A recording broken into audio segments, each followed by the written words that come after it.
Minhas saudações a todos vocês que estão me assistindo.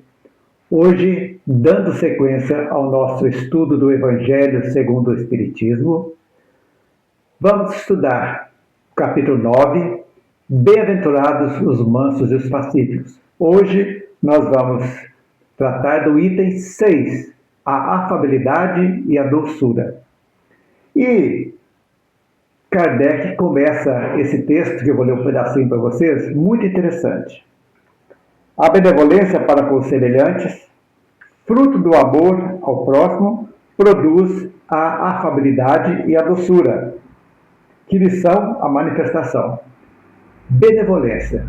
Então a gente precisa agora voltar um pouquinho para o conceito de caridade, assim na questão 886 do Livro dos Espíritos, onde é perguntado aos espíritos qual o verdadeiro sentido da palavra caridade, como a entendia Jesus.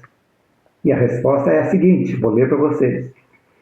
Benevolência para com todos, indulgência para com as imperfeições alheias e perdão das ofensas.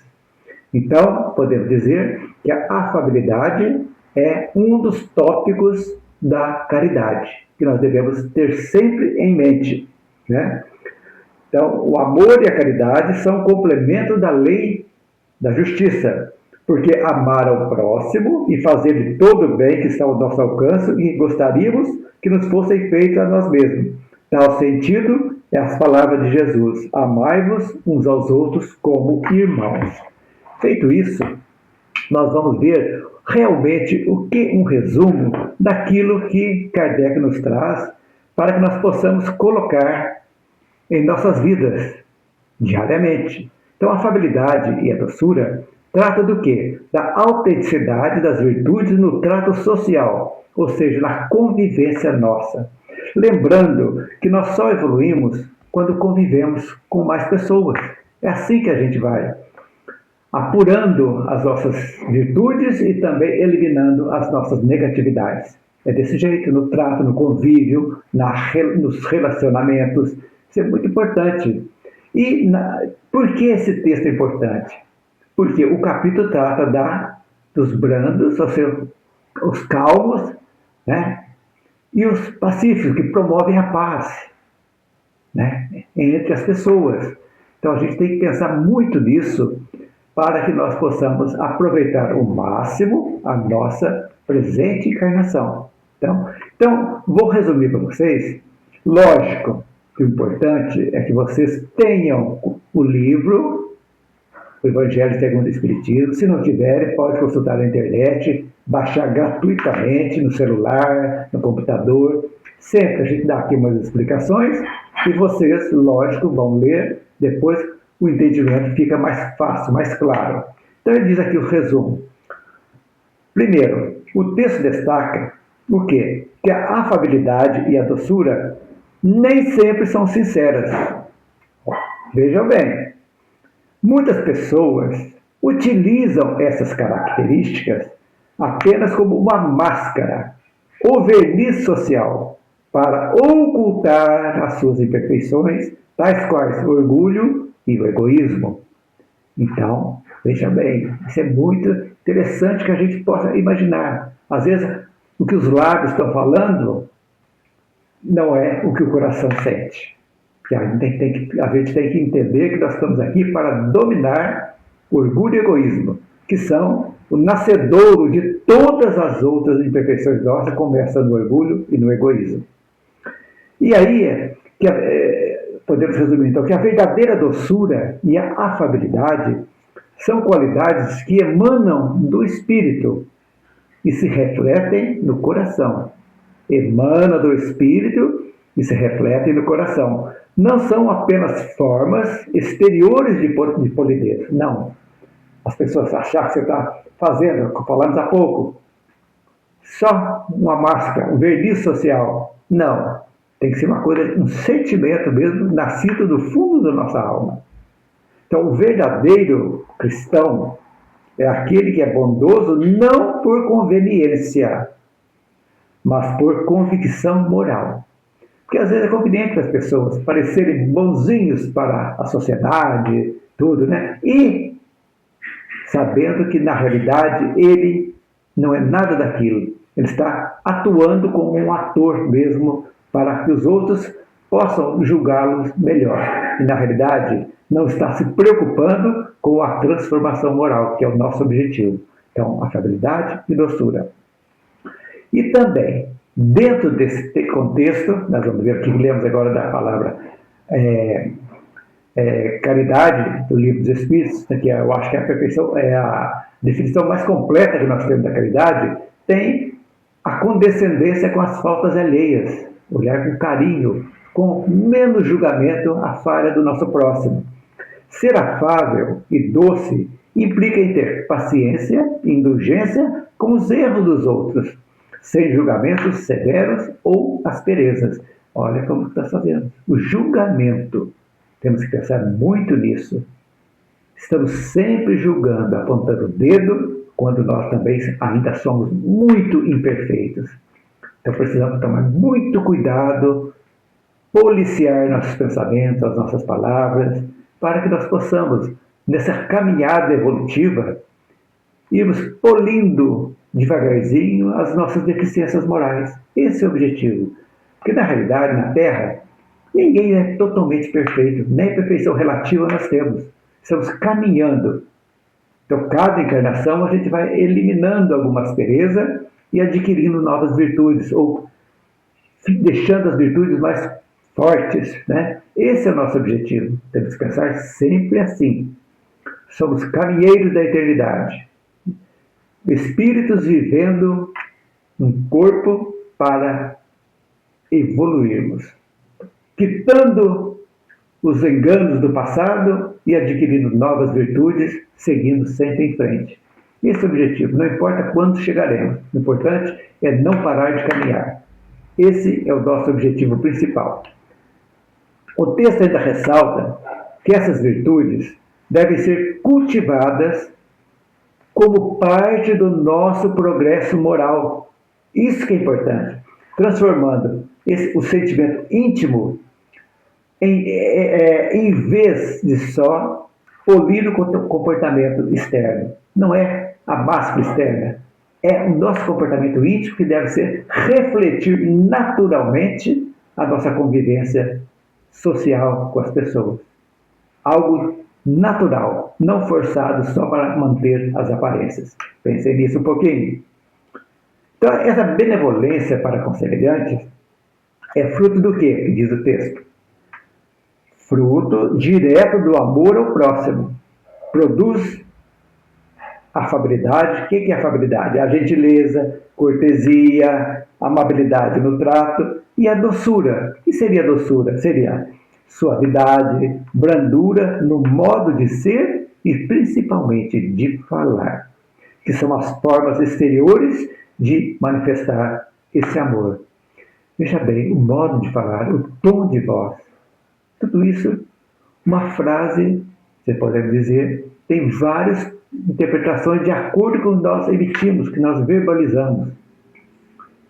Podemos ser calmos, tranquilos, ou uma frase arrogante, a mesma frase, tornar-se ser arrogante, presunçoso. É isso que a gente tem que olhar. Então, quando o conhece a ti mesmo, é isso aí. Olhar sempre para dentro de nós. Verificar que somos seres imperfeitos, a caminho da perfeição, e que todos nós, somos imperfeitos ainda. Então, quando nós achamos que alguém imperfeito e condenamos, será que alguém não está nos condenando também, que nós somos arrogantes, às vezes, e presunçosos? Essa pergunta que a gente tem que sempre fazer para que nós não possamos cair realmente mais e mais mergulhados nessa angústia de afundarmos mais e perdermos a nossa evolução enquanto estivermos aqui na Terra. Então, aceitação, aceitar aquilo que não podemos modificar. E sim, trabalhar para que possamos nos modificar aquilo que sim, há como mudarmos. Então, como disse há pouco, nem sempre, quer dizer, a afabilidade e a doçura são sinceras. podem ser fingidas, como dissemos há pouco, por interesse, vaidade ou hipocrisia. Alguém que é doce em público, mas é rude em casa ou com os inferiores.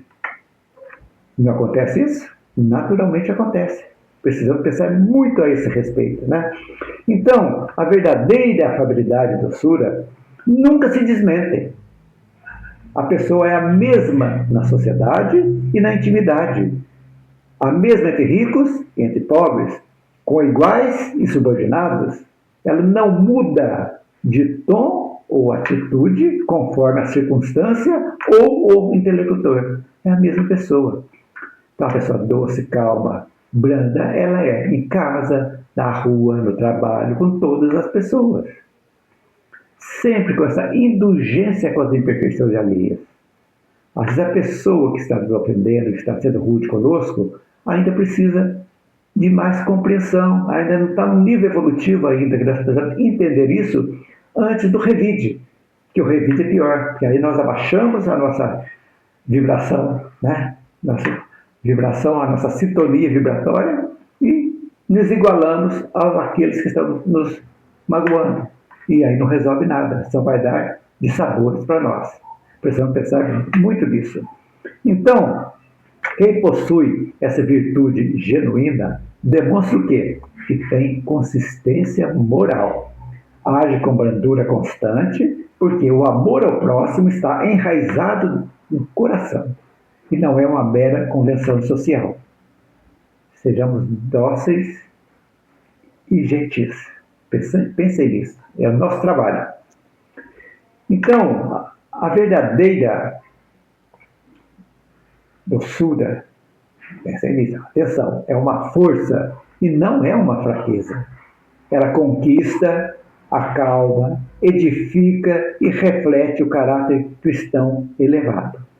Então, esse texto é pequenininho, mas de muito proveito. Mostra que nós devemos nos comportarmos na nossa vida lá fora. Dentro de casa, no trabalho, na sociedade, sempre nos policiando o nosso modo de agir, de falar, como estamos tratando com as pessoas. Estamos arrogantes, orgulhosos, presunçosos, julgadores e severos? É bom pensar nisso, nessa nossa caminhada evolutiva, como disse há pouco. Então, vamos à síntese geral no texto que nós estamos estudando hoje é a seguinte: a afabilidade e a doçura não são apenas boas maneiras ou educação superficial, não, mas expressões autênticas de amor ao próximo, que é aquilo que Jesus deixou para nós. Amar ao próximo como a si mesmo. Pensem nisso. Elas devem ser permanentes ou incondicionais. Não tem condição pré-determinada, não. Sem fingimento ou variação de acordo com o status social, o momento ou interesse pessoal. Atenção! Então, no contexto do capítulo, complementam as bem-aventuranças da mansidão e da paz. A verdadeira brandura se manifesta no trato diário com os outros, ajudando a construir harmonia e evitar violências verbais ou morais. O Espiritismo reforça isso, ou melhor, no Espiritismo, isso reforça a necessidade da nossa reforma interior, da nossa reforma íntima. Ou seja, cultivar no íntimo o amor genuíno, para que ele transborde naturalmente em atitudes suaves e benevolentes. Esse item é prático e serve de base para o seguinte que nós vamos estudar: paciência, obediência, etc. Enfatizando que a mansidão cristã se prova onde? No cotidiano das relações humanas.